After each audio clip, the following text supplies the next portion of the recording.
जय हिंद फ्रेंड्स, हिंदी और प्राइड में आपका स्वागत है। हम पढ़ रहे हैं आपकी यूजीसी नेट में लगी हुई कहानी विधा जो यूनिट 7 है। इससे पहले आपने मैम से ईदगाह कहानी का वाचन सुना है। यह क्लास उस कहानी से संबंधित महत्वपूर्ण जो नोट्स हैं उनसे संबंधित है। तो शुरू करते हैं क्लास को। ईदगाह कहानी है वो मुंशी प्रेमचंद जी के द्वारा लिखी हुई है और 1933 में लिखी है। कब लिखी है? 1933 में। और चांद पत्रिका में छपी थी ये कहानी और मानसरोवर भाग एक में संकलित है। ये तीनों चीज़ें कैसे याद रहेंगी कि ईदगाह पे हम जाते हैं तो लोग तीन तीन की कतार में बैठे हैं। कैसे बैठे हैं? तीन तीन की कतार में बैठे हैं और क्या देख रहे हैं? चांद को देख रहे हैं। ठीक है। और मानसरोवर भाग एक में संकलित है। इस तरह से आपको याद रखना है। ठीक है। ईदगाह कहानी है वो मुंशी प्रेमचंद जी के द्वारा लिखी हुई है। 1933 में लिखी है। 33 कैसे याद रहेंगे कि ईदगाह पे हम जाते हैं तो व्यक्ति लाइन में बैठे रहते हैं ना, सारे के सारे। तो वो तीन तीन की कतार में बैठे हैं, आपको ऐसा याद रखना है। और चांद पत्रिका में छपी थी। चांद पत्रिका का मतलब हम चांद, वो बैठे बैठे क्या देख रहे हैं? चांद को देख रहे हैं। ठीक है। और मानसरोवर भाग एक में संकलित है। अब नीचे आ जाइए। विषय क्या है? ये हामिद नाम का एक छोटा बच्चा है, उसके ऊपर ही सारी कहानी है कि कैसे वो समय से पहले परिपक्व हो जाता है घर की स्थितियों के कारण। ठीक है। अब इसमें 27 कहानियाँ हैं, उनको एक बार देख लेते हैं। अलगोजा है, ईदगाह है, माँ है, बेटों वाली विधवा है, शांति, नशा, स्वामिनी, ठाकुर का कुआं, घर जमाई, पुस की रात, झांकी, गुल्ली डंडा, ज्योति, दिल की रानी, धिक्कार, कायर, शिकार, सुभागी, अनुभव, लांछन, आखिरी हिला, तावान, घासवाली, गिला, रसिक संपादक, मनोवर्ती, बड़े भाई साहब। तो ये कहानियाँ 27 कहानियाँ लगी हुई हैं और यहाँ से हम कहानी को प्रारंभ करते हैं। ठीक है। रमजान के पूरे 30 रोज़ों के बाद ईद आई है। कितना मनोरम, कितना सुहावना प्रभाव है। वृक्षों पर कुछ अजीब हरियाली है, खेतों में कुछ अजीब रौनक है, आसमान पर कुछ अजीब लालिमा है। आज का सूर्य देखो, कितना प्यारा, कितना शीतल है, मानो संसार को ईद की बधाई दे रहा हो। इन पंक्तियों से क्या होता है? कहानी की शुरुआत होती है। तो कितने रोज़ों के बाद ईद आई है? 30 रोज़ों के बाद ईद आई है। जल्दी जल्दी बैलों को सानी पानी दे दें। 3 कोस का पैदल रास्ता, फिर सैकड़ों आदमियों से मिलना भेंटना। तो कितनी कोस का पैदल रास्ता है? 3 कोस का पैदल रास्ता है। ठीक है। और ये पंक्ति महत्वपूर्ण है क्योंकि ये, इसको पढ़ के, पूरा पढ़ के ऐसा लगेगा कि गोदान से संबंधित है। जल्दी जल्दी बैलों को सानी पानी दे दे, ये पहली पंक्ति इस तरह से गोदान में आती है। 3 कोस का पैदल रास्ता, फिर सैकड़ों आदमियों से मिलना भेंटना। तो यहाँ तो 3 कोस है, वहाँ पर राय साहब से मिलने जा रहे हैं तो वो 5 मील का अंतर है दोनों गाँव के बीच में। क्या नाम है उन गाँव का? नाम है सेमरी और बेलारी। उनके बीच में 5 मील का अंतर है। ये पहले पूछा गया सवाल है। तो पैदल रास्ता है, फिर सैकड़ों आदमियों से मिलना भेंटना। तो ऐसा लगता है कि होरी उससे कह रहा है, धनिया से कह रहा है। ठीक है। तो ये ईदगाह कहानी का है कथन, ये आप ध्यान रखें, गोदान का नहीं है। आगे देखो। गांव में घटनाक्रम चलता है। शुरुआत में कुछ घटना बताई गई है, वो कैसे है, उन घटनाओं का क्रम पूछ सकता है कि पहले कौन सी घटना आई है। तो किसी के कुर्ते में बटन नहीं है, तो वो किसी घर पे सुई लेने के लिए दौड़े जा रहा है। किसी के जूते कड़े हो गए हैं, तो वो तेली घर में तेल लेने के लिए दौड़े जा रहा है। तो एक घटना, पहले कौन सी घटना आई है? तो पहले आई है कुर्ते में बटन नहीं है, ये आई है। ठीक है। छोटी छोटी चीज़ों को गौर करता है एग्जामिनर, तो आपको वैसे ध्यान रखना है। तो यहाँ 2 घटना आई हैं कहानी में स्टार्टिंग में ही। किसी कुर्ते में बटन नहीं है, तो वो किसी घर में सुई लेने के लिए दौड़े जा रहा है। किसी के जूते कड़े हो गए हैं, तो तेली घर में तेल लेने के लिए दौड़े जा रहा है। इस तरह से घटना है। अगला है पॉइंट, इन्हें गृहस्थी की चिंताओं से क्या प्रयोजन? सेवैयों के लिए दूध और शक्कर घर में है या नहीं? इनकी बला से ये तो सेवैयाँ खाएंगे। वह क्या जाने कि अब्बा जान क्यों बदहवास चौधरी कायम अली। ये महत्वपूर्ण है, ये ध्यान रखना। तो एक पात्र का नाम आया है, गौण पात्र है एक तरह से, तो चौधरी कायम अली का नाम आया है। बदहवास चौधरी कायम अली के घर दौड़े जा रहे हैं। इन्हें क्या खबर कि चौधरी आज आंखें बदल ले तो यह शादी सारी ईद मुहर्रम हो जाए। ठीक है। ये कथन आया है, कहानी में इंपॉर्टेंट है। आगे देखो। उनकी अपनी जेबों में तो कुबेर का धन भरा हुआ है, बार बार जेब से अपना खजाना निकाल कर गिनते हैं और खुश होकर फिर रख लेते हैं। आगे देखो, महमूद है। अब ये पात्र हैं, इनके साथ खिलौनों का जिक्र आया है कहानी में, तो मैं शुरू से ही उन खिलौनों को इन पात्रों से जोड़ता चलूँगा, ताकि आप जब कहानी समाप्त हो तब आपको सारी चीज़ें एकदम याद हो जाएं। ये क्लास इसलिए है कि आपको सारी चीज़ें याद करवाई जाएं, नोट्स प्रोवाइड किए जाएं और कहानी याद करवाई जाए कि भाई कैसे कैसे इंपॉर्टेंट चीज़ें हैं वो आपको कैसे याद रहें। तो सबसे पहले है महमूद। ये पैसे कैसे गिन रहा है? 1 2 10 12, ये संख्या आई है, इस तरह से क्रम याद रखना है। 1 2 10 12, 12 पैसे हैं किसके पास? महमूद के पास। दूसरा पात्र है मोहसिन। 1 2 3 8 9, कैसे गिन रहा है पैसों को? 1 2, यहाँ तक तो सेम है, 1 2, फिर यहाँ 10 12, यहाँ पर 3 8 9, 3 8 9, 15 पैसे हैं। कितने पैसे हैं? 15 पैसे हैं। तो महमूद के पास 12 पैसे हैं, मोहसिन के पास 15 पैसे हैं। अब ये पात्र हैं, इनके साथ अभी खिलौने याद कर लेंगे ताकि आगे जब ये इनका जिक्र आए तो आपको याद होता रहे। देखो, मैं, ये आ रहा है, इन अक्षरों से पकड़ना है। मैं किसको नहीं होता? भिस्ती को। ठीक है, मैं किसको नहीं होता? भिस्ती को। और मोह, सॉरी, मैं किसके अंदर होता है? सिपाही के अंदर। ठीक है, सिपाही के अंदर। और मोह किसको नहीं होता? भिस्ती को। ठीक है, भिस्ती को। ये ऐसे याद रखना है आपने। मैं किसके अंदर होता है? सिपाही के अंदर होता है, तन के चलता है ना। और मोह किसको है? नहीं है, भिस्ती को, क्योंकि उसके पास तो कुछ है ही नहीं। मोह किसको नहीं होता है? भिस्ती को। ठीक है, मोह किसको नहीं है? भिस्ती को। और मैं किसके अंदर होता है? सिपाही के अंदर। ऐसे याद रखना है इन चीज़ों को।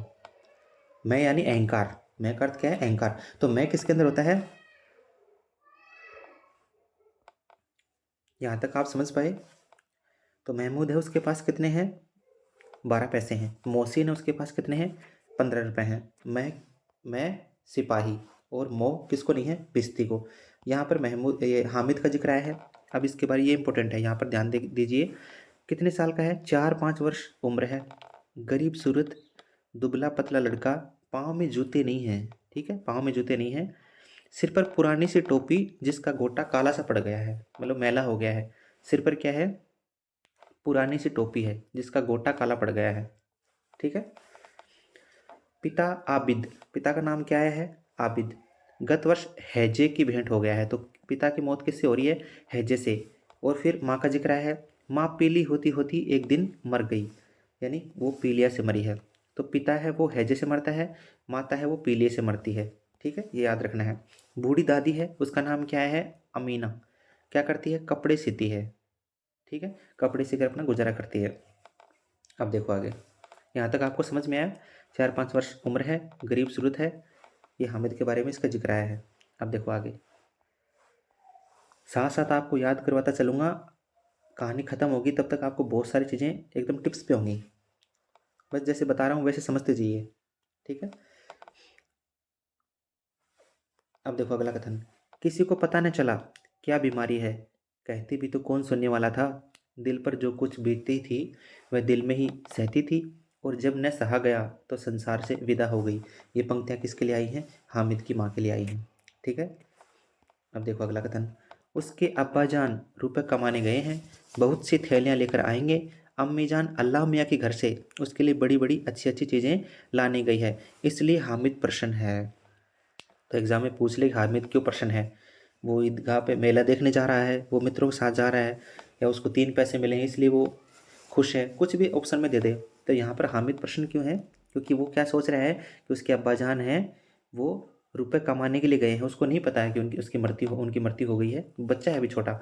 बहुत सी थैलियाँ लेकर आएंगे, अम्मी जान अल्लाह मियाँ के घर से उसके लिए बड़ी बड़ी अच्छी अच्छी चीज़ें लाने गई है, ये हामिद सोच रहा है, इसलिए वो प्रसन्न है।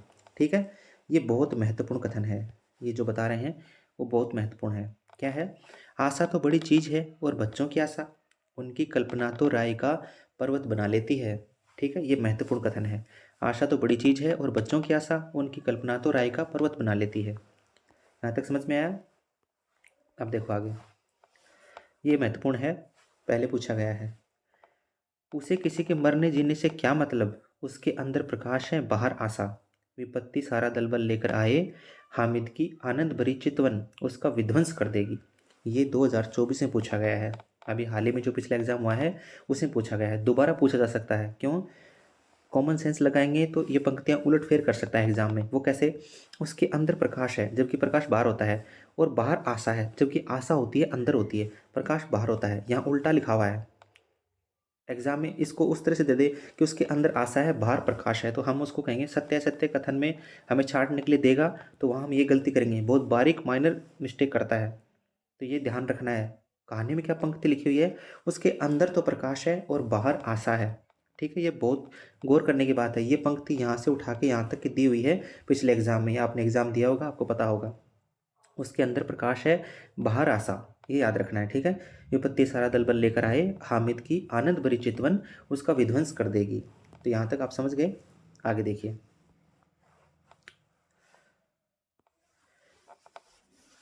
हामिद भीतर जाकर दादी से कहता है, क्या कहता है? तुम डरना नहीं अम्मा, मैं सबसे पहले आऊँगा, बिल्कुल न डरना। ये हामिद कह रहा है किसे? अपनी दादी से कह रहा है।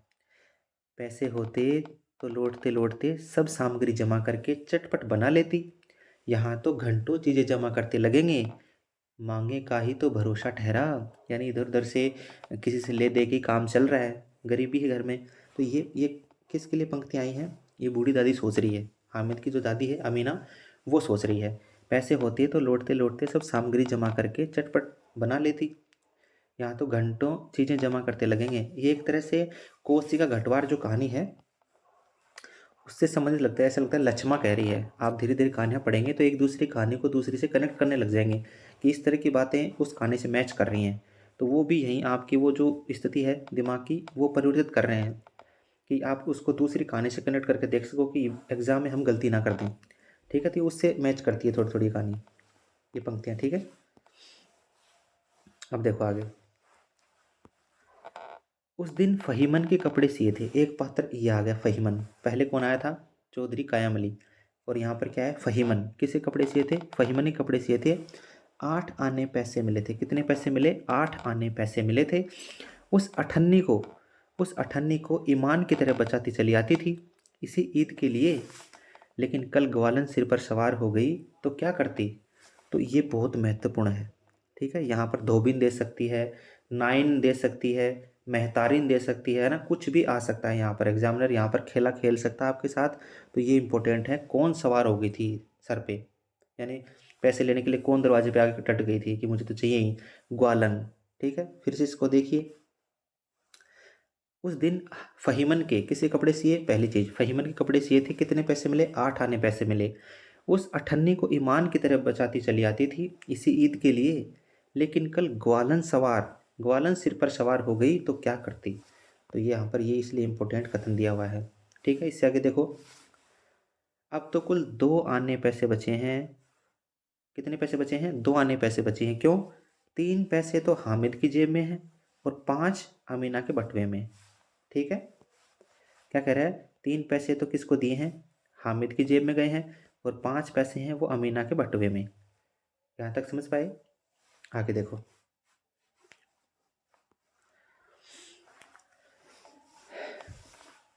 ये महत्वपूर्ण है। धोबन और नाइन और मेहतारिन और चूड़ी हारिन सभी तो आएंगी, सभी को सेवैयाँ चाहिए, और थोड़ा किसी की आंखों नहीं लगता। तो ये जो दिया है रेड पेन से, ये क्रम है, इनको उलट फेर करके सत्य असत्य में छांटने के लिए दे सकता है।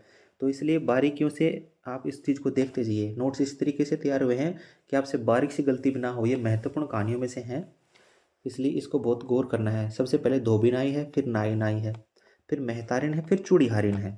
ठीक है, ये क्रम आया है इनका कहानी के अंदर। सभी तो आएंगी, सभी को सेवैयाँ चाहिए, और थोड़ा किसी की आंखों नहीं लगता। इसलिए ये इंपॉर्टेंट कथन है। यहाँ देखिए। जिंदगी खैरियत से रहे, उनकी तकदीर भी तो उसी के साथ है। बच्चे को खुदा सलामत रखे, ये दिन भी कट जाएंगे।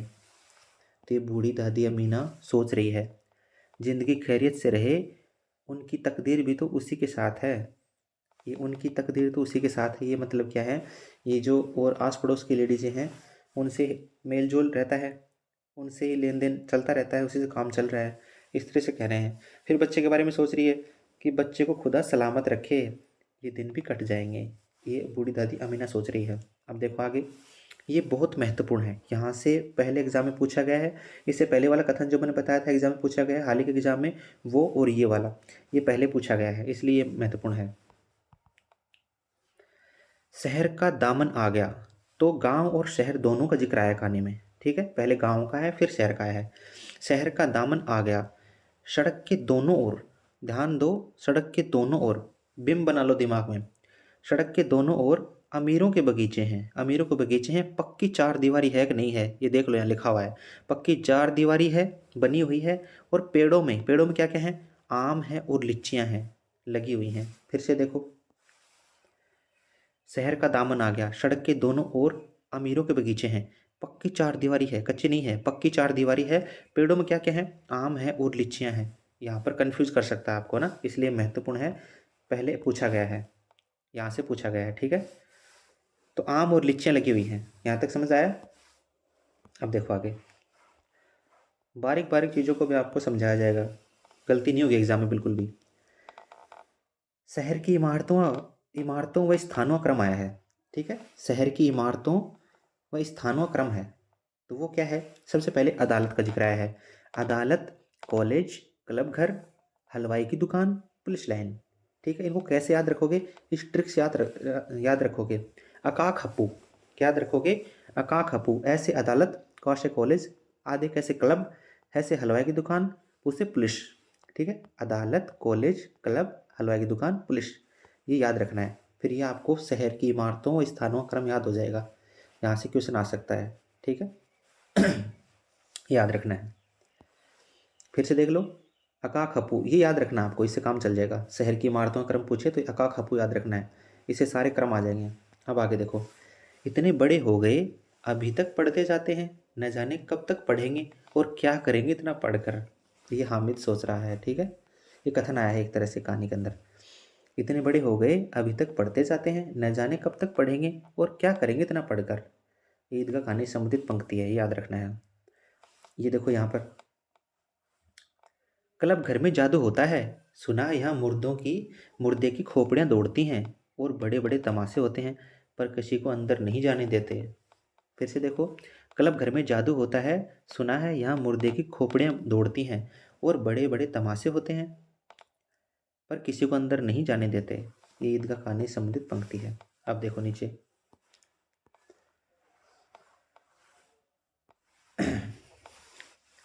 हमारी अम्मा को, अब यहाँ से कथन स्टार्ट हो रहे हैं। हमारी अम्मा को वह दे दो, क्या नाम है बैट, तो उसे पकड़ ही न सके, घुमाते ही लुढ़क जाए। ये यहाँ पर हामिद गलत लिखा गया, ये एक तरह से किसी की आशंका है या कल्पना है एक तरह से, साफ साफ कहानी पता नहीं चल रहा है कि ये कहानी किसकी है, मतलब ये कथन किसका है। हमारी अम्मा को वह दे दो, क्या नाम है बैट, तो उसे पकड़ ही न सके, घुमाते ही लुढ़क जाए। अब देखो, महमूद ने कहा, हमारी अम्मी जान का तो हाथ कांपने लगे, अल्लाह कसम। अब देखो फिर से पात्र आ रहे हैं, फिर से आपको मैं उनके खिलौने याद करवा रहा हूँ। मैं यानी अहंकार, अहंकार किसके अंदर है, पुलिस के अंदर। ठीक है, अहंकार किसके अंदर होता है, तन के चलता है ना पुलिस, पुलिस के अंदर। मोह, मोह किसको नहीं होता, भिस्ती को नहीं होता है, क्योंकि वो तो बेचारा सबको पानी पिलाता है, उसके पास क्या है, गरीब आदमी है। यहाँ तक समझ पाए, ऐसे आपको लास्ट तक सारी चीज़ें याद हो जाएंगी। महमूद ने कहा, हमारी अम्मी जान का तो हाथ कांपने लगे, तो जो पुलिस, जिसके पास पुलिस का खिलौना होता है, वो कह रहा है हाथ कांपने लगे, अल्लाह कसम। तो मोहसिन क्या कह रहा है उसको, अम्मी मनो आटा पीस डालती है, जरा सा बैट पकड़ लेगी तो हाथ कांपने लगे। सैकड़ों घड़े पानी रोज निकालती है, 5 घड़े, कितने घड़ों का जिक्र आया है, 5 घड़े तो मेरी भैंस पी जाती है। किसी मेम को 1 घड़ा पानी भरना पड़े तो आंखें तले अंधेरी आ जाए। ये बातें कौन कह रहा है, मोहसिन कह रहा है। ठीक है, आगे देखिए,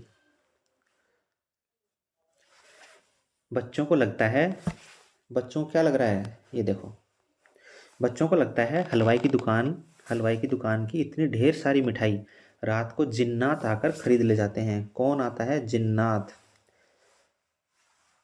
ठीक है, जिन्नात आकर खरीद ले जाते हैं, बच्चों को ये लगता है। अब देखो आगे।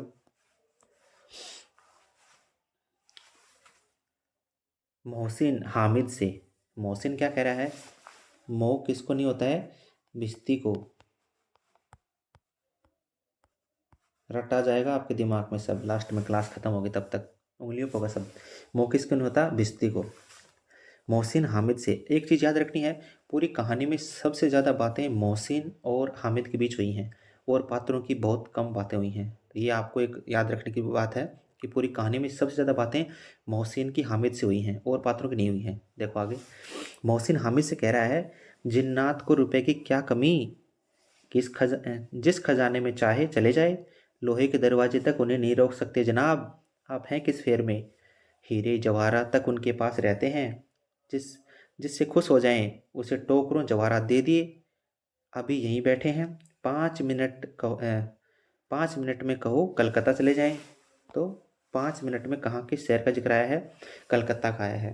ठीक है, ये कौन कह रहा है, मोहसिन कह रहा है हामिद से। हामिद ने फिर पूछा, जिन्नात बहुत बड़े होते होंगे। जिन्ना वो क्या सोच रहा है बेचारा छोटा बच्चा, कि जिन्नात तो बहुत बड़े होते होंगे। तो मोहसिन क्या कह रहा है, एक एक आसमान के बराबर होता है जी। जमीन पर खड़ा हो जाए तो उसका सिर आसमान से जा लगे, मगर चाहे तो एक लोटे में घुस जाए। अब देखो मोहसिन और हामिद के बीच में बात हो रही है, देख रहे हैं आप। देखो आगे। फिर मोहसिन क्या कह रहा है, चौधरी साहब के काबू में बहुत से जिन्नात हैं। ये चौधरी साहब कौन है, चौधरी कायम अली, शुरुआत में जिक्र आया था ना, उनसे पैसे लेने के लिए जा रहे थे सबके पिता। तो मोहसिन क्या कह रहा है, चौधरी साहब के काबू में बहुत से जिन्नात हैं, जुमराती। देखो तीसरा पात्र ये आ गया। एक आया फहीमन जिसे कपड़े सिए थे, एक चौधरी कायम अली जिसके पास पैसे मांगने जा रहे हैं, एक है जुमराती। जुमराती का बछुआ यानी बछड़ा खो गया था। जुमराती का बछुआ उस दिन खो गया। 3 दिन बाद, कितने दिन के बाद, 3 दिन के बाद चौधरी ने तुरंत बता दिया कि मवेशी खाने में है और वहीं मिला। तो ये बातें कौन कह रहा है, मोहसिन कह रहा है, जिसको पास कौन सा खिलौना आएगा आने वाले समय में, भिश्ती। ठीक है, तो यहाँ तीसरा पात्र ये गौण पात्र आ रहे हैं, कौन, जुमराती। जुमराती कोई पात्र होगा, उसका बछवा खो गया, 3 दिन बाद मिला। कौन बता रहा है सारी चीज़ें, चौधरी कायम अली बता रहे हैं। ठीक है, मतलब मोहसिन बता रहा है कि चौधरी कायम अली ने बताया कि 3 दिन बाद मिल गया, मवेशी खाने में है। ठीक है, अब आगे देखिए।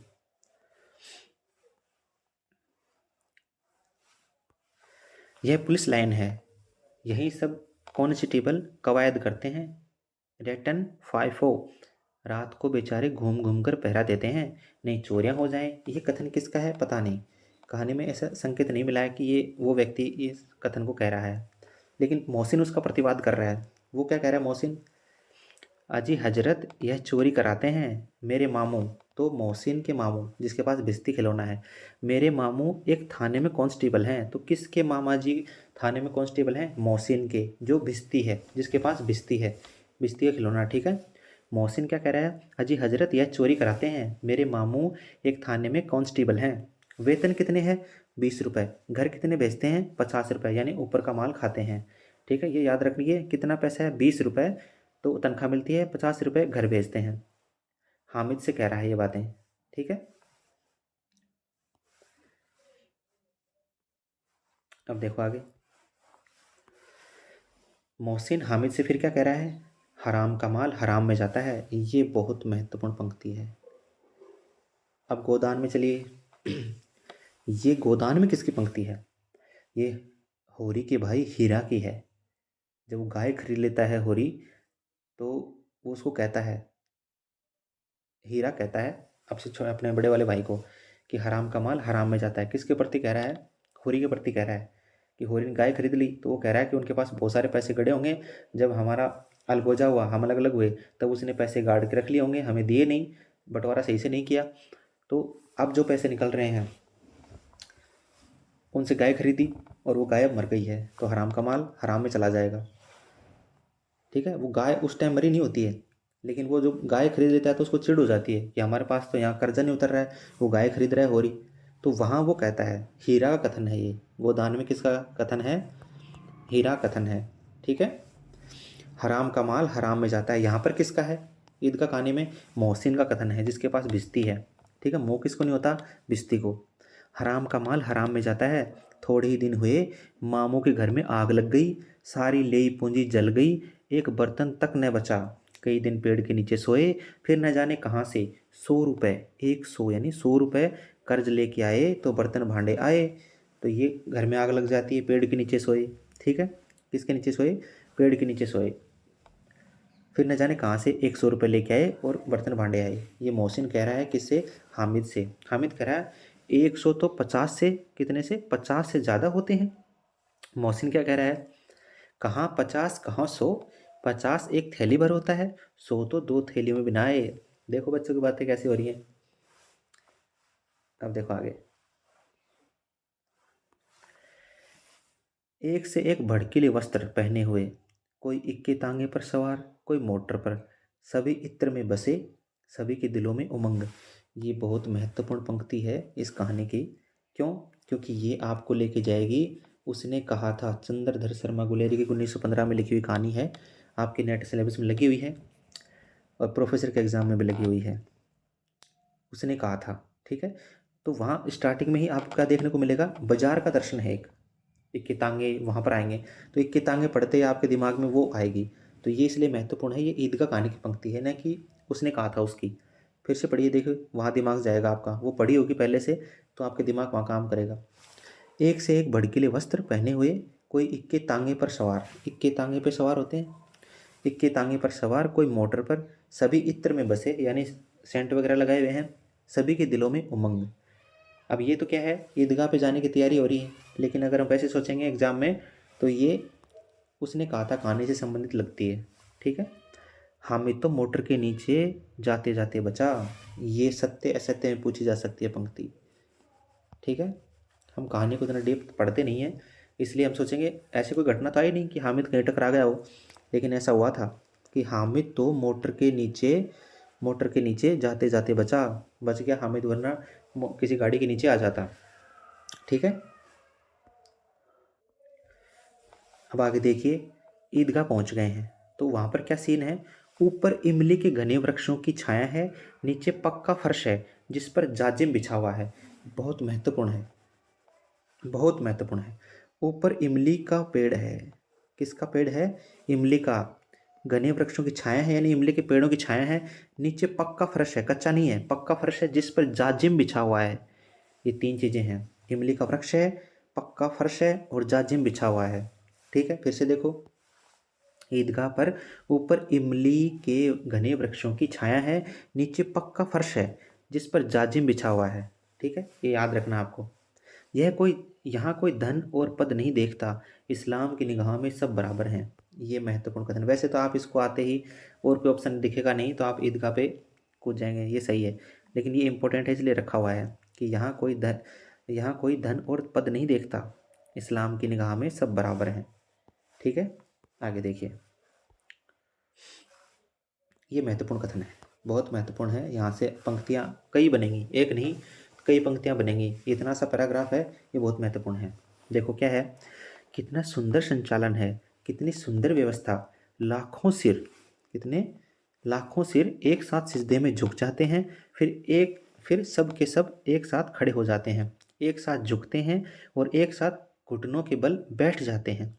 कई बार यही क्रिया होती है, जैसे बिजली की लाखों बत्तियां, ये यहाँ से, जैसे जैसे बिजली की लाखों बत्तियां एक साथ प्रदीप्त हों और एक साथ बुझ जाएं और यही क्रम चलता रहे। पहली पंक्ति तो ये इंपॉर्टेंट है, जैसे बिजली की लाखों बत्तियां एक साथ प्रदीप्त हों और एक साथ बुझ जाएं और यही क्रम चलता रहे। ये किस कहानी से संबंधित पंक्ति है? तो ईदगाह से। आगे देखो, कितना अपूर्व दृश्य था, जिसकी सामूहिक क्रियाएं, यानी सभी एक साथ बैठे हैं, सामूहिक क्रियाएं विस्तार और आनंद हृदय को विस्तार और आनंद हृदय को श्रद्धा, गर्व और आत्मानंद से भर देती थी। एक पंक्ति ये यहाँ तक है, यहाँ से यहाँ तक। कितना अपूर्व दृश्य था, जिसकी सामूहिक क्रियाएं विस्तार और अनंतता हृदय को श्रद्धा, गर्व और आत्मानंद से भर देती थी। मानो भ्रातृत्व का एक सूत्र इन समस्त आत्माओं को एक लड़ी में पिरोए हुए है। एक कड़ी, ये यहाँ से यहाँ तक है। तो 3-4 पंक्तियाँ हैं इस पूरे पैराग्राफ में, बहुत महत्वपूर्ण है। क्या है?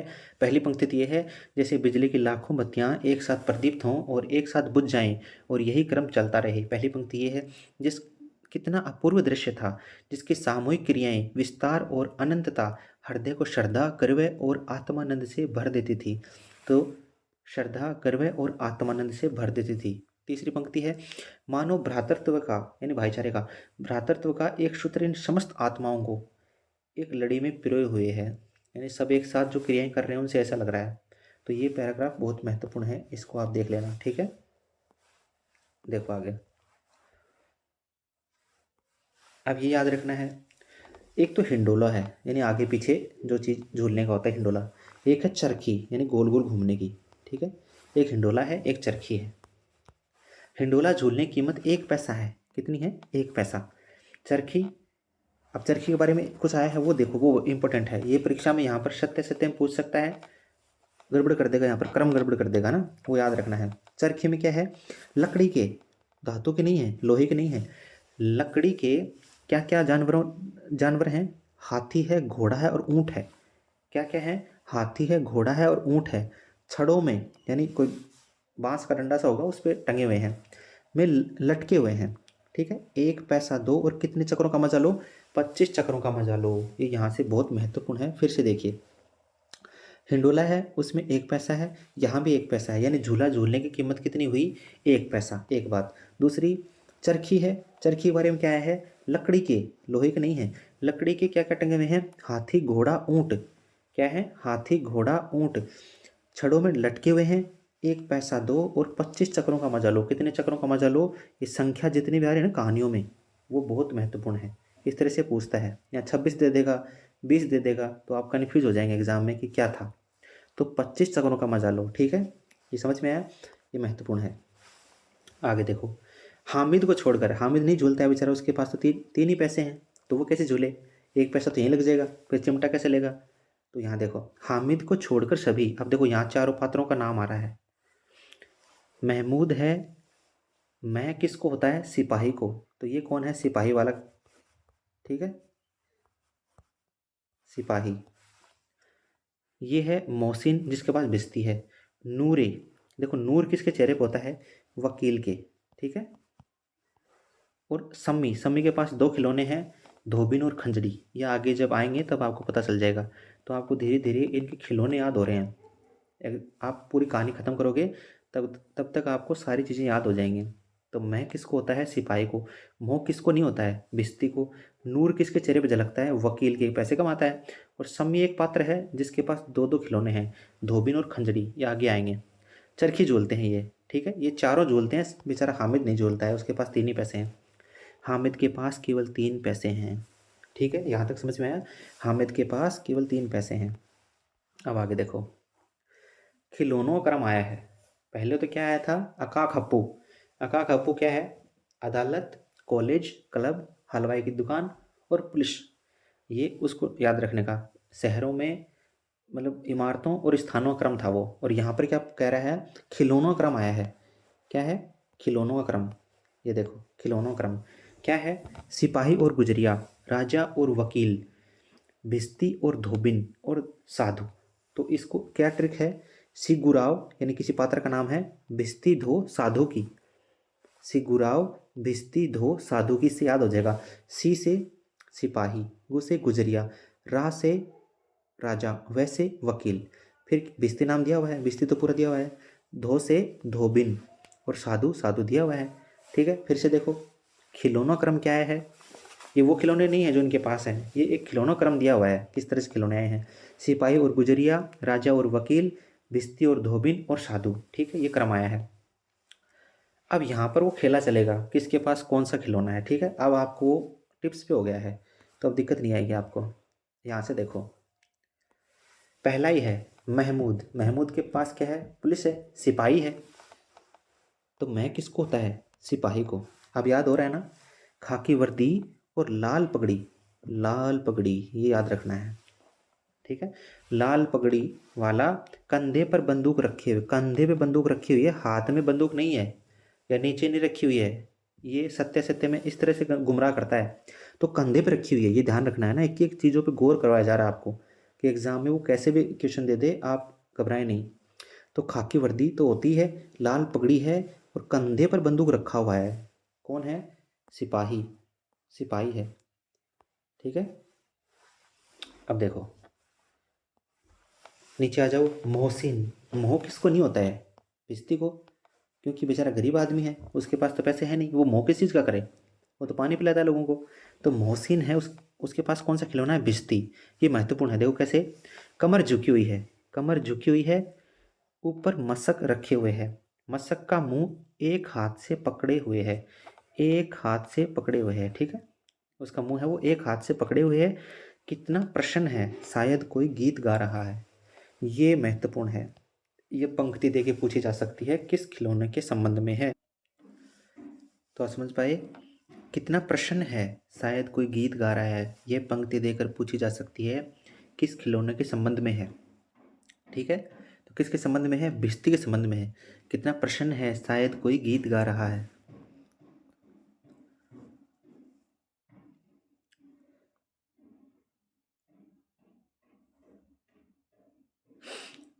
बस मशक से पानी उड़ेलना ही चाहता है। ठीक है, बस मशक से पानी उड़ेलना ही चाहता है। तो यहाँ देखो फिर से, महमूद के पास क्या है? सिपाही है। महमूद के पास क्या है? सिपाही है। मोहसिन के पास क्या है? भिश्ती है। अब आगे आ जाओ। नूरे। नूर के पास क्या है? वकील। तो कैसे याद रहेगा? नूर किसके चेहरे पे चमकता है? वकील के। ठीक है, वकील के। क्यों? अच्छा पैसा कमाता है वकील, तो उसके चेहरे पे क्या रहेगा? नूर रहेगा। ऐसे याद रखना है एग्जाम में, है ना, तो याद हो जाएगा। नूर किसके चेहरे पे रहता है? वकील के। अब इसके बारे में क्या कथन आए हैं? कैसी विद्वता है उसके मुख पर। ये पंक्ति इंपॉर्टेंट है, पूछ लेगा किस खिलौने के संबंध में है। जैसे ऊपर क्या आई है? कितना प्रसन्न है, शायद कोई गीत गा रहा है, ये भिश्ती के संबंध में है। कैसी विद्वता है उसके मुख पर, ये वकील के संबंध में आई है। काला चोगा। ठीक है, काला चोगा, नीचे सफ़ेद अचकन। अचकन के सामने की जेब में, सामने की जेब में घड़ी है, सुनहरी जंजीर है, एक हाथ में कानून का पोथा लिए हुए है। तीन चीज़ें आई हैं, सामने घड़ी है, सुनहरी जंजीर है, एक हाथ में कानून का पोथा है। वकील है ना, तो कानून का पोथा तो होगा ही। ठीक है, फिर से देखो, घड़ी है, सुनहरी जंजीर है और एक हाथ में कानून का पोथा है। दो चीज़ें इंपॉर्टेंट हैं, इन चीज़ों का ध्यान रखना है क्या क्या है। और कैसी विद्वता है उसके मुख पर, ये किसके संबंध में है? वकील वाले खिलौने के संबंध में है।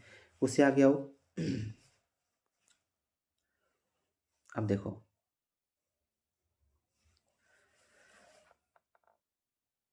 यहाँ बताया गया है सारे खिलौने दो दो पैसे के हैं, यानी 2 पैसे के हैं सारे खिलौने। ठीक है, याद रखना है, सारे खिलौने की चक्री झूलने की कीमत क्या थी? 1 पैसा।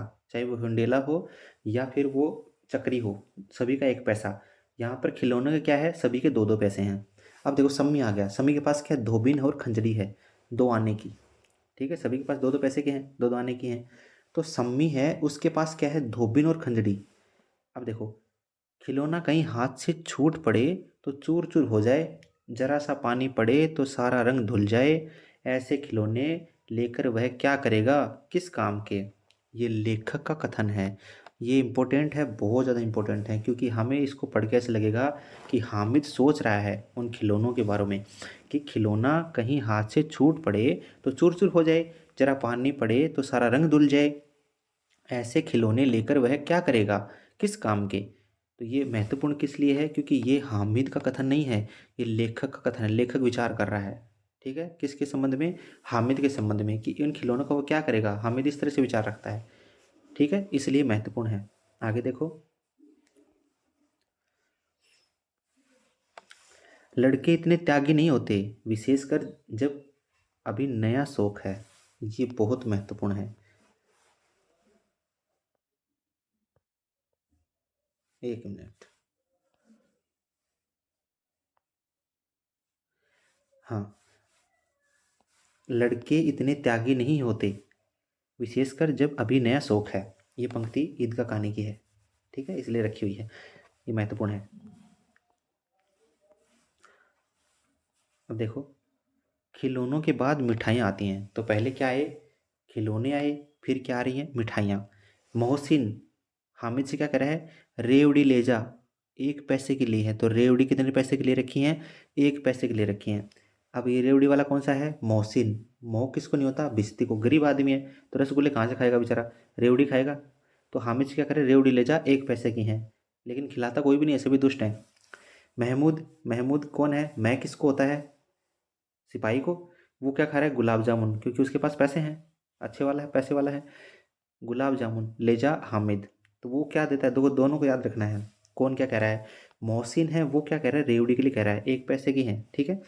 महमूद है, वो गुलाब जामुन के लिए कह रहा है, ठीक है। अब देखो आगे। फिर महमूद क्या बोलता है? महमूद कौन? सिपाही वाला। हम समझते हैं इसकी चालाकी, जब हमारे सारे पैसे खर्च हो जाएंगे तो हमें ललचा ललचा कर खाएगा। ये बात कौन कह रहा है? महमूद कह रहा है। अब नीचे देखो, सम्मी क्या कह रहा है? 3 ही पैसे तो हैं, 3 पैसे में क्या क्या लोगे? तो 3 पैसे हैं, ये कौन बता रहा है? नोट लगा, क्या लिखा हुआ है? हामिद के पास कितने पैसे हैं, इस बात का जिक्र सम्मी करता है। कौन करता है? सम्मी करता है। ये याद रखना एग्जाम में कि हामिद के पास कितने पैसे हैं, इस बात की जिक्र कौन करता है? सम्मी करता है, ठीक है। अब देखो आगे। खिलौने आ गए, मिठाइयाँ आ गई, अब आएंगे बर्तन भांडे, ठीक है। मिठाइयों के बाद कुछ दुकानें लोहे की चीज़ों की हैं, कुछ गिलट और कुछ नकली गहनों की। ये याद रखना है। हमें सिर्फ एक याद रहता है, चिमटा, लेकिन यहाँ पर क्या लिखा हुआ है साफ साफ? लोहे की हैं, गिलट की हैं और नकली गहनों की दुकानें हैं। 3 तरह की दुकानें हैं, लोहे की है, गिलट की हैं और नकली गहनों की, ठीक है। दिखाई दे रहा है? लोहे की हैं, गिलट की हैं और नकली गहनों की हैं, ठीक है। पहले तो आई खिलौने, फिर मिठाइयाँ, और अब क्या आ रही हैं? लोहे की दुकानें। अब देखो यहाँ पर, खिलौने से क्या फ़ायदा? व्यर्थ में पैसे खराब होते हैं, ज़रा देर ही तो खुशी होती है, फिर तो खिलौनों को कोई आंख उठाकर नहीं देखता। हामिद सोच रहा है, किसी से कह नहीं रहा है, ठीक है। ये हामिद का विचार है। तो यहाँ पर सत्य असत्य में पूछ सकता है कि हामिद फलां फलां से कह रहा है, तो ऐसा नहीं है, इसलिए इम्पोर्टेंट है। खिलौने से क्या फ़ायदा? व्यर्थ में पैसे खराब होते हैं, ज़रा देर ही तो खुशी होती है, फिर तो खिलौनों को कोई आंख उठाकर तक नहीं देखता, ठीक है। अब देखो आगे।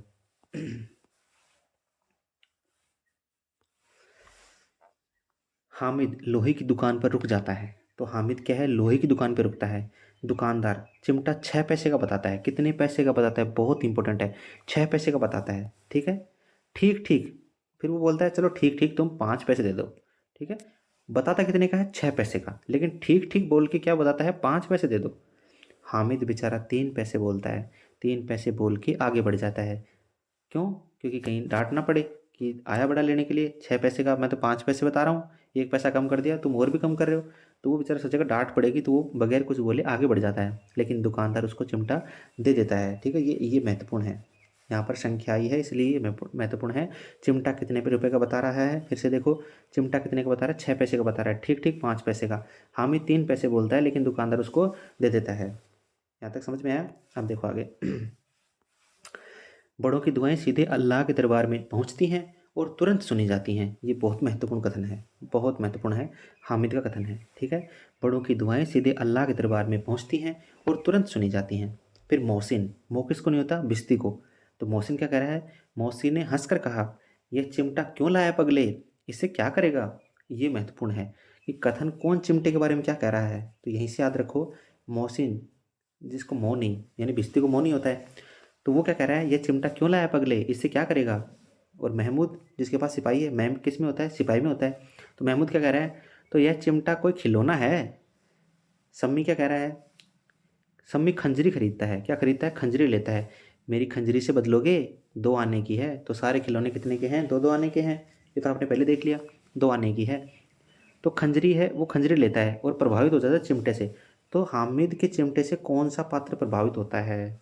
सम्मी होता है, ठीक है, ये याद रखना है। हामिद के चिमटे से वैसे तो बाद में तो सारे हो जाते हैं, लेकिन सबसे पहले कौन होता है? तो सम्मी होता है। और वो क्या करता है? खंजरी खरीदता है, खंजरी लेता है, फिर अब उस खंजरी से बदलने की कोशिश करता है कि मेरी खंजरी ले लो और मुझे चिमटा दे दो, ठीक है। समझ में आया यहाँ तक? अब देखो आगे। अब समय आया है, 2 समय आए हैं, ये याद रखने हैं। पूरी कहानी में 2 समय आए हैं। पहला समय यहीं आ गया है। 9 कब के बज गए हैं? धूप तेज हो रही है। तो जब वो मेले के अंदर हैं तब कितने बजे हुए हैं? 9 बजे हुए हैं। अब देखो आगे। शास्त्रार्थ हो रहा है, बालकों के 2 दल हो गए हैं। अब यहाँ पर मज़ा आएगा। मोहसिन है, मोह देखो, मोह किसको नहीं होता, भिश्ती को। मैं किसके अंदर होता है, सिपाही में। नूर किसके चेहरे पे झलकता है, वकील के। याद हो रहा है। ये सबसे महत्वपूर्ण है जो मैं बार बार बहस करवा रहा हूँ, आपको याद हो जाएगा। मैं किसके मैं मोह किसको नहीं होता है, भिश्ती को। मैं किसके अंदर होता है, सिपाही के। नूर किसके चेहरे पे झलकता है, वकील के। ठीक है, ये तीनों एक पार्टी में है। इधर आ जाओ, हामिद है, उसके पास क्या है, चिमटा है। सम्मी किसकी पार्टी में चला गया, ये प्रभावित होता है चिमटे से, तो ये पार्टी बदल लिया इसने, तो दोस्तों को धोखा दे दिया। सम्मी के हामिद के साथ आ गया, तो इसके पास क्या है, खंजरी और धोबिन है। तो एकमात्र पात्र है जिसके पास दो खिलौने हैं, ये याद रखना एग्जाम में। इस तरह से क्वेश्चन बनता है। इसके पास क्या है, खंजरी और धोबिन है, दो खिलौने किसके पास, सम्मी के पास। आगे आ जाओ।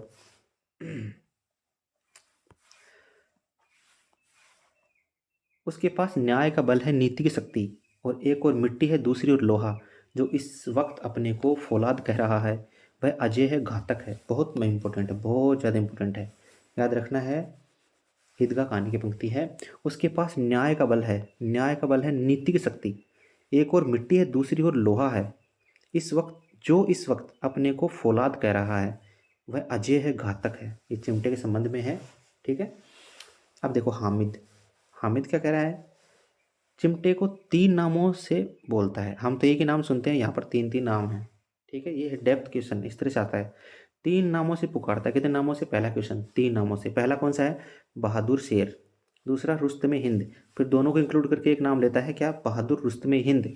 फिर से देखो, ये इंपॉर्टेंट है क्योंकि सारा खेल तो चिमटे का है, पूरी कहानी चिमटे पे सिमटी हुई है, तो चिमटे पे सारा खेल है। तो ये देखो, तीन नाम लेता है चिमटे का। पहला बहादुर शेर, रुस्तमे हिंद, बहादुर रुस्तमे हिंद। समझ में आया। अब देखो आगे।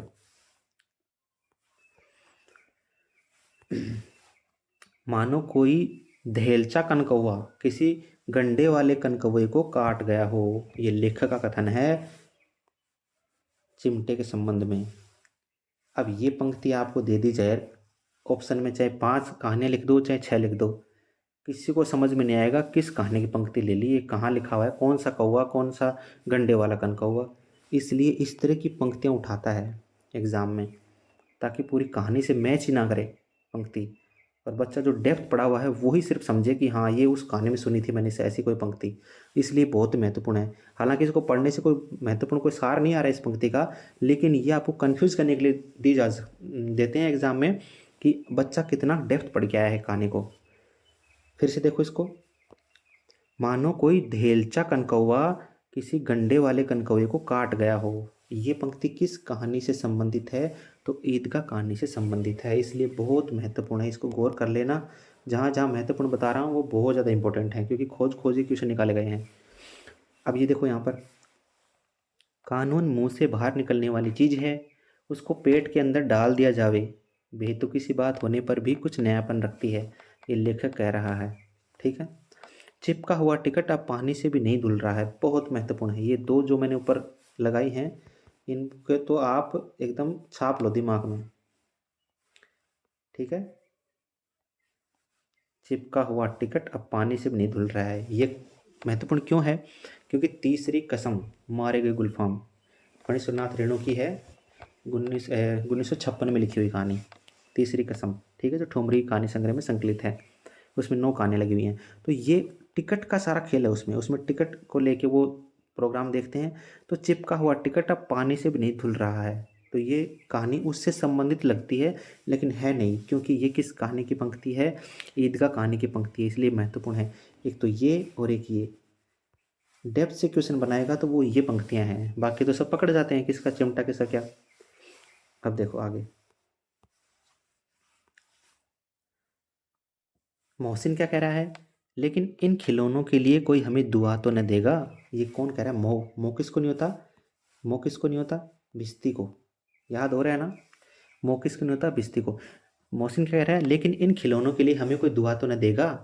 अब महमूद जिसके पास सिपाही है वो क्या कह रहा है, दुआ को लिए फिरते हो, उल्टे मार न पड़े, अम्मा ज़रूर कहेंगी कि मेले में यही मिट्टी खिलौने मिले। ये कौन कह रहा है, महमूद कह रहा है, और ये मोहसिन ऊपर कथन है। अब देखो यहाँ पर पार्टी फिर से बदल ली है लोगों ने। रास्ते में महमूद किसको, महमूद को जिसके पास सिपाही है। रास्ते में महमूद को भूख लगी, उसके बाप ने केले खाने को दी। कौन सा फल दिया, केले खाने को दिए, उसने केवल हामिद को साझी बनाया, उसके अन्य मित्र मुंह ताकते रह गए। ये उस चिमटे का प्रसाद था। ठीक है, समझ आया? हामिद को भूख लगती है, केले खाता है, सॉरी महमूद को भूख लगती है, उसके पिता उसको केले देते हैं, वो सिर्फ हामिद को साझी बनाता है, बाकी दोस्तों को केला नहीं देता। ये चिमटे का ही प्रसाद था। गांव पहुंचे 11 बजे, पहला समय था 9 बजे।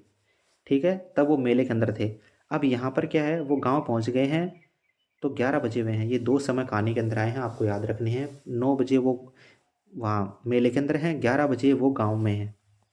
ठीक है, इसलिए दोनों रख दिए गए हैं यहाँ पीडीएफ में। आगे देखो, अब है खिलौने टूटने का कारण, क्रम व कारण, ये महत्वपूर्ण है। यहाँ से क्वेश्चन बनने की पूरी पूरी संभावना है। यहाँ पे एकदम आंखें गड़ा लीजिए स्क्रीन पे, क्या कह रहा हूँ मैं। खिलौने टूटने का क्रम क्या है? ट्रिक है भिवसी, ये ट्रिक है। भिस्ती, वकील और सिपाही। भिवसी का अर्थ क्या हुआ? भिस्ती, वकील और सिपाही, इस क्रम में खिलौने टूटते हैं। अब सबसे पहले देख लो, मोह किसको नहीं होता? भिस्ती को। खिलौने एकदम उंगलियों पे हो गया आपके, है ना, कौन सा किसका है? मोह किसको नहीं होता? भिस्ती को। छोटी बहन ने, बड़ी बहन ने नहीं, छोटी बहन ने हाथ से छीन लिया और मारे खुशी के जो उछली, तो मियाँ भिस्ती नीचे आ रहे और सुरलोक सिधारे। ये इतनी सी पंक्ति है ना, ये महत्वपूर्ण है कि सुरलोक सिधारे, ये पंक्ति किस खिलौने के संबंध में आई है? तो ये भिस्ती के स्वर्गलोक, मतलब कैसे कैच करेंगे इस बात को? स्वर्ग में क्यों जाएगा? क्योंकि उसने सभी को क्या है, प्यासों को पानी पिलाया है, धर्म कमाया है, इसलिए वो स्वर्ग का हकदार है। तो स्वर्गलोक में कौन सा खिलौना जा रहा है? भिस्ती जा रहा है, क्योंकि वो सबको पानी पिला रहा है। भिस्ती किसका है? मोहसिन का। समझ में आया यहाँ तक? ऐसी पंक्तियाँ आपको याद रखनी है। मैच हो रही हैं बातें। नूरे, अब देखो नूरे का क्या है? वकील। नूर किसके चेहरे पे चमकता है? वकील के चेहरे पे। क्यों? वो बहुत पैसे कमाता है। अब देखो यहाँ पर क्या हो रहा है, नूरे का पूरा कहानी रख लेते हैं। देखो, वकील, दीवार में दो खूंटियां गाड़ी गई, उन पर लकड़ी का एक पटरा। किसका? लकड़ी का, ये याद रखना है, लोहे का नहीं। लकड़ी का एक पटरा रखा गया, पटरे पर कागज का कालीन, रेड पेन से लिखा हुआ है ना, ये बहुत ही इंपॉर्टेंट है। कागज का कालीन बिछाया गया। वकील साहब कौन से राजा की तरह? राजा भोज की भांति सिंहासन पर विराजे। नूरे ने उन्हें पंखा पंखा जलना शुरू किया। अदालतों में खस की टट्टियाँ और बिजली के पंखे होते हैं, क्या यहाँ मामूली पंखा भी न हो? कानून की गर्मी दिमाग पर चढ़ जाएगी कि नहीं? ये जो लिखा है बहुत महत्वपूर्ण है। बीच में से इस तरह की पंक्तियाँ उठाता है, समझ नहीं पाते कहाँ से है। ये ऐसा लगेगा भोला राम का जीव से उठा लिया इसने। आप पढ़ोगे ना गद्य में, अदालतों में खस की टट्टियाँ और बिजली के पंखे रखे रहते हैं, क्या यहाँ मामूली पंखा भी न हो? कानून की गर्मी दिमाग पर चढ़ जाएगी कि नहीं? बांस का पंखा, किसका? बांस का पंखा आया और नूरे हवा करने लगे। मालूम नहीं पंखे की हवा से या पंखे की चोट से वकील साहब स्वर्ग लोक से मृत्यु लोक में आ रहे और उनका माटी का चोला माटी में मिल गया। ये दो पंक्तियां बहुत महत्वपूर्ण हैं। माटी का चोला माटी में मिल गया, इतनी पंक्ति उठा के देगा कौन से खिलौने के संबंध में है। तो चोला कौन पहनता है? अरे बड़ा सा काला सा कोट पहनता है ना वकील। तो इस तरीके से याद करनी चीज़ों को। बड़ा सा चोला कौन पहनता है? वकील पहनता है। तो माटी का चोला माटी में मिल गया।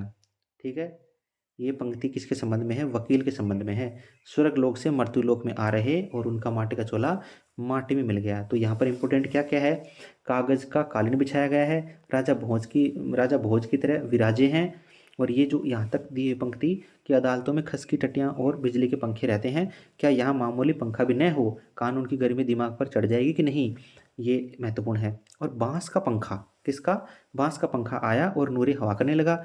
मालूम नहीं बांस के पंखे से या हवा से, मालूम नहीं पंखे की हवा से या पंखे की चोट से वकील साहब स्वर्ग लोक से मृत्यु लोग आ रहे और उनका माटी का चोला माटी मिल गया। ऊपर देखो कौन सा कथन आ रहा था? स्वर्ग लोक सुधारे, ये कथन आया था ना, स्वर्ग लोक सुधारे। स्वर्ग में क्यों सुधारेगा? क्योंकि उसने धर्म कमाया है, भिस्ती ने प्यासों को पानी पिलाया है। यहाँ तक समझ में आया? और नीचे कौन सा आ रहा है कथन? माटी का चोला माटी में मिल गया। समझ पा रहे हो कहानी को? इस तरह से क्वेश्चन पूछता है एग्जाम में। अब देखो आगे, महमूद, मैं किसके अंदर होता है? सिपाही के अंदर। याद हो रहा है ना सब कुछ? एक टोकरी में लाल रंग के फटे पुराने चिथड़े बिछाए गए। लाल रंग के, ये चीज़ें हैं डेप्थ की क्वेश्चन।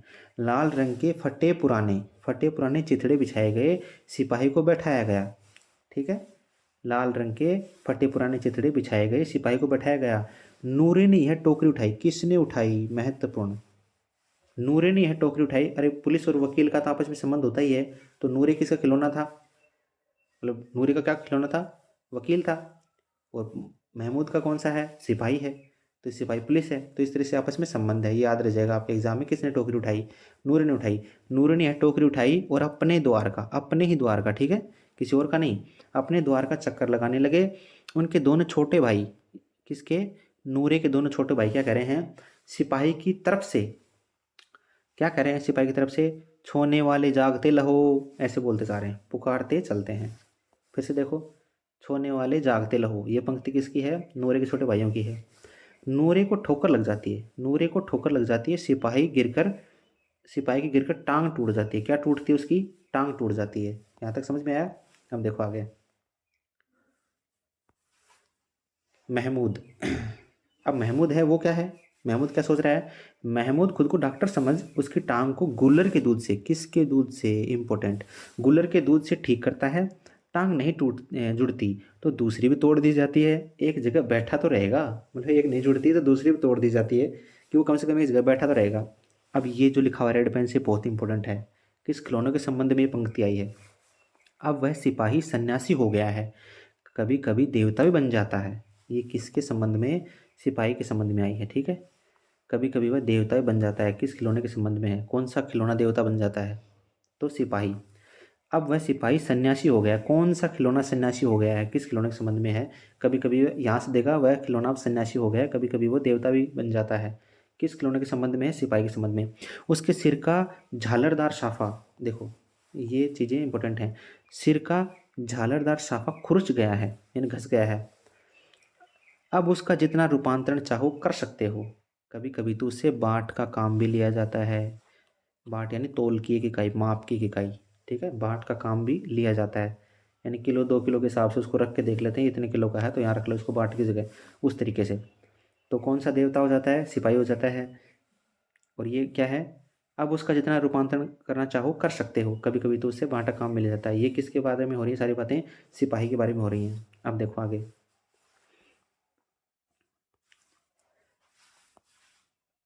ये कैसा बेसमझ लड़का है कि दोपहर हुआ कुछ खाया न पिया। ये बहुत महत्वपूर्ण पंक्ति है।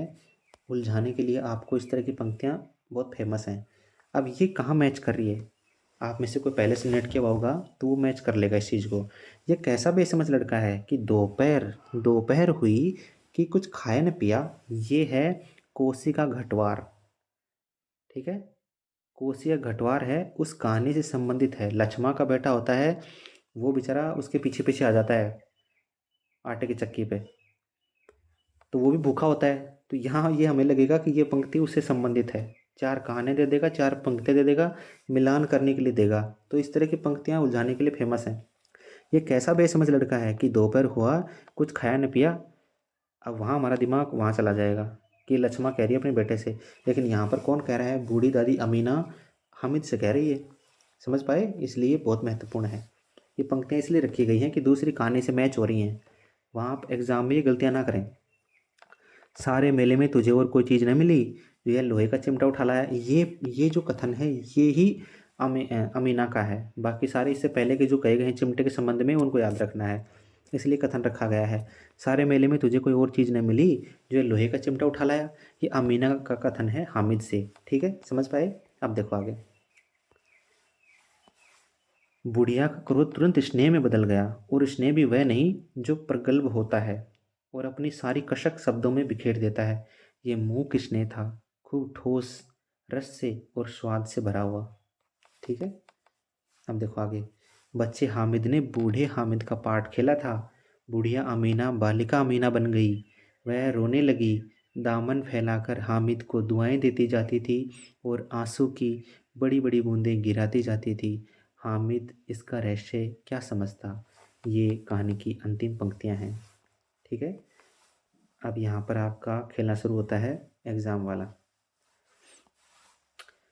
अब देखो नोट लगा क्या लिखा हुआ है, ये चीज़ गौर करने की है। सम्मी की खंजड़ी और धोबी नहीं टूटते, बाकी सारे खिलौने टूटते हैं, ठीक है। जैसे मोहसिन, मो किसको नहीं होता? भिश्ती को। तो मोहसिन का बिस्ती टूटता है। महमूद, मह किसके अंदर होता है? सिपाही के अंदर, उसका कौन सा है? सिपाही, तो वो टूटता है। नूर किसके चेहरे पे होता है? नूरी किसके चेहरे पे होता है? वकील के चेहरे पे, तो वकील टूटता है। लेकिन सम्मी, सम्मी अच्छा लड़का है क्योंकि वो हामिद का पक्ष लेता है, हामिद की पार्टी में मिल जाता है। तो ना तो इधर हामिद का चिमटा का भी टूटना और ना सम्मी का कोई खिलौना टूटना, इसको वरदान मिल गया है। तो इसकी ना खंजरी टूटती है ना धोबिन। एकमात्र ये पात्र है कहानी का जिसके पास दो दो खिलौने हैं, वरना सभी के पास एक एक खिलौना ही है। तो खंजड़ी है और धोबिन है, ये नहीं टूटते हैं, ये याद रखना है, ठीक है। अब देखो खिलौनों का क्रम आया है, मैं से मानुस या मैं से मनुष्य, कुछ भी याद कर लो। मैं से मानुस भी होता है, मैं से मनुष्य भी होता है, ठीक है। मनुष्य थे, वो सारे दुष्ट थे, हामिद को कुछ नहीं दिया, ना खाने को दिया, ना झूलने को मिला, कुछ भी नहीं, बस चिढ़ाने के लिए थे। तो यहाँ देख रहे हो खिलौनों का क्रम क्या आया है, ये खिलौनों का क्रम आ रहा है जो उनके पास है। और पहले हमने क्या पढ़ा था, वो था कहानी में आए हुए खिलौने जो पहले जो दुकानों पे रखे हुए हैं उनका क्रम था। तो ये खिलौने कौन से हैं? जो इनके पात्रों के पास हैं उनका क्रम है। तो मैं से मानुष, तो मैं का मतलब महमूद, तो मैं किसके अंदर होता है? सिपाही के अंदर। माँ से मोहसिन, तो मोह किसको नहीं होता है? भिस्ती को। नूर किसके चेहरे पे झलकता है? वकील के चेहरे पे। तो नूरी के पास क्या है? वकील। और समी के पास दो खिलौने हैं, धोबिन और खंजड़ी। तो मुझे लगता है यहाँ पर आते आते आपको ये तो रट आ गया कि किसका कौन सा खिलौना है, ऐसा उम्मीद करता हूँ मैं।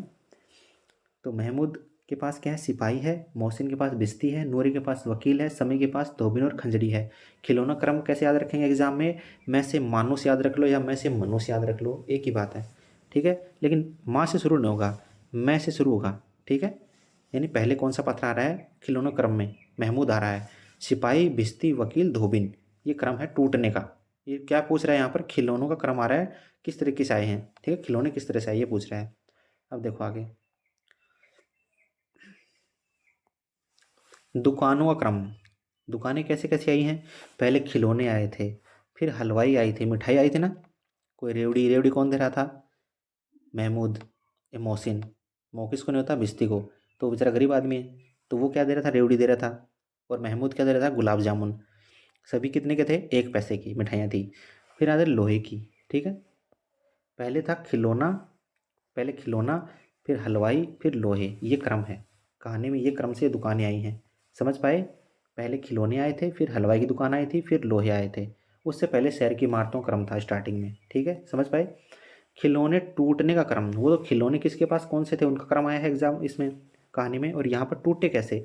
तो मैंने आपको याद क्या याद करवाया था? भीवसी, भी से भिस्ती, वैसे वकील, सी से सिपाही, ये टूटने का क्रम है, ठीक है। यहाँ तक आपको मुझे लगता है समझ में आई होगी सारी कहानी।